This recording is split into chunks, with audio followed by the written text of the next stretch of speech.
huling-huli, kuhang-kuha sa CCTV camera yung mismong pagdanakaw sa isang review center sa lungsod ng Quezon kagabi. Hinihinalang mga miyembro ng salisigang ang mga sospek.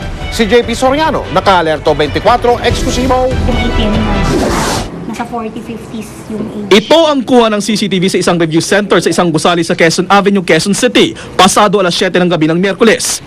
Sundan niyo ang palakad-lakad na lalaking ito na di naman daw empleyado o estudyante ng review center. Sa isang punto, ang lalaking ito naman na nakaitim na t-shirt tila sadyang hinaharangan ang CCTV camera habang dumaraan ang lalaking naunang nakita sa video. At sa susunod na tagpo, makikita na ang lalaking tumatakbo palis ng gusali. Tangay na raw ang laptop ni Ann Cabal, instructor sa review center.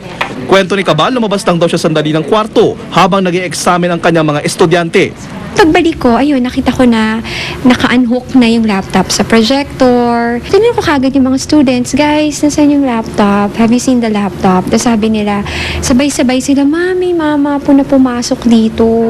Kinuha po yung laptop. Sabi, pinapakuha nyo daw po. Tapos bigla lang tumakbo palabas. Ang isa sa mga estudyante ni Ana, si Chris, nakita raw mismo nang kinuha ng suspect ang laptop.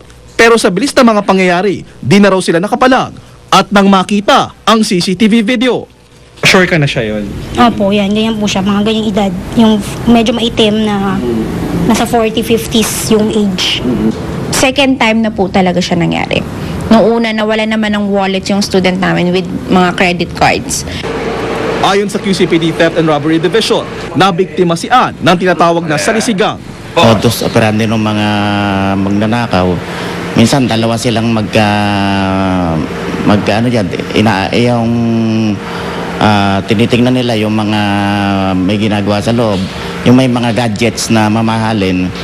Then pagka nalingat lang yung may-ari ng gadgets, papasokan na ng mga magnanakaw. Sa datos ng QCPD, simula Enero hanggang Oktubre ngayong taon, umabot na sa halos 2,000 ang naiulat na kaso ng pagnanakaw sa lungsod. Ang Quezon Avenue at Commonwealth Avenue ang may pinakamaraming kasong naitala ng pagnanakaw, gaya ng salisigang. Karaniwan na raw na tumataas ang mga kaso ng pagnanakaw sa pagpasok ng bare months. Kaya payo ng pulisya sa publiko, huwag basta iiwan ang inyong mga gamit. Makatutulong din daw kung maglalagay ng mga security alarms at CCTV para sa mga establishmento kung kakayanin. At dahil pumasok na ang Christmas season, sabi ng PNP, nasaan pa nilang tataas ang kaso ng pagnanakaw na may iba't ibang modus. Kaya sabi nila sa publiko, laging maging alerto at agad i-report sa pulisya ang anumang kaso. JP Soriano, naka-alerto, 24. Kabilang nga raw ang mga Pilipino sa mga pinakamasayahing tao sa mundo. Pero ano-ano nga ba ang nagpapasaya sa mga Pinoy? Yan ang tinutukan ni Ivan Mayrina. Simbolo ng karangyaan ang pagkakaroon ng mamahaling kotse. Gaya ng sasakyan ito na 5 milyong piso pataas ang presyo. Mas mahal pa sa bahay ng karamihan. Ito mga otong to luho eh. Ayun lang, siyempre iba yung pag naka-imported kang auto, iba tingin sa'yo ng tao. Pero karangyaan nga ba ang susi sa tunay na kaligayahan? Ano nga ba ang nakapagpapaligaya sa karaniwang mga Pilipino? Batay sa survey ng National Statistical Coordination Board, pamilya higit sa lahat. Ayon sa 350 na Pinoy mula sa iba't ibang antas ng lipunan na kanilang nakapanayam. Tulad halimbawa ng mag-asawang Sunny at Rowena Santos. Kahit 12 taon nang nagsasama, aba so in love pa rin sa isa't isa. At dahil di raw magawang mawalay ni Mr. kay Mrs., nagtayo sila ng karinderya para kahit sa hanap buhay, magkasama sila. Iba yung naramdaman pagkakasama mo yung anak mo, kaya asawa mo dahil kompleto yung araw mo. Lumalabas din sa survey na pasok sa top 5 sa mga nagpapasaya sa ating mga Pilipino ang kalusugan, pananampalataya, trabaho at kapayapaan at seguridad. Pero may mga hindi pagkakapareho ang mga nakapagpapasaya kina Adan at kay Eva. Sa mga Eva halimbawa, number 5 sa listahan ng pagkain, pero para sa mga Adan, pang number 9 lang ito. Kasi naman mas madali raw makahanap ng masarap na pagkain kaysa man of their dreams. Mga lalaki, manluloko. Ang love life, maghihintay ka, di mo alam kung kailan darating. Isa pang diferensya, ang pananaw ng babae at lalaki sa kanilang sex life. Pang-10 ito sa listahan ng kaligayahan sa mga lalaki, pero para sa mga babae, pang-18 lang ito. Pagod ka na, pero naisipan mo mamaya may sex ako. Agad nakakat magtrabaho. Pagka nakikipag-sex kasi, parang nasigla ang katawan mo. Sex ng sex, wala naman laman ang tiyan. O hindi pa rin masaya. Useless pa rin. O, di ba? Kung may pera at saka may sex, wow!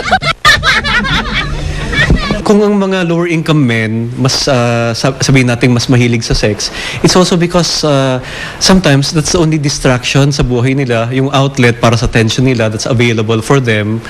Pero basta't kasama ang special someone, masaya na raw ang mga Pinoy. Ano po nararamdaman niyo sa love life ninyo? Masaya naman po ba? Masaya. Bakit po kayo masaya pag may love life? Mahalaga sa akin ng tao. Ano ba nagpapasaya sa'yo?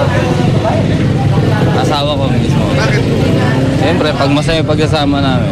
Ivan Mayrina, nakatutok, 24 oras. Chika Minute! Kinumpirma mismo ni Presidential Sister Bolsie Aquino Cruz na nagde-date ang kapatid niyang si Pangulong Noynoy Aquino at ang kanyang stylist na si Liz Uy.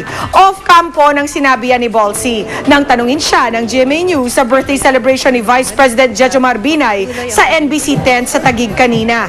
Nilinaw pa niya na non-exclusive ang pagde-date ng Pangulo at ni Liz. Itinanggi rin niya ang balibalitang ikakasal na ang dalawa. Hindi ko man alam ng girlfriend na pala niya.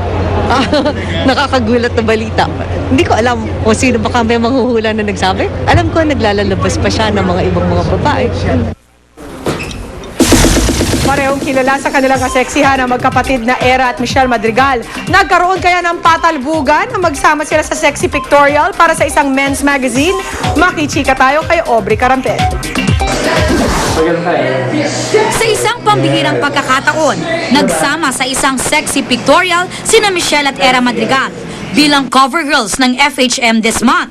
Hindi tuloy maiwasang pagkumparahin ng Madrigal sisters na nagpatalbugan daw sa kanilang sexy pictorial.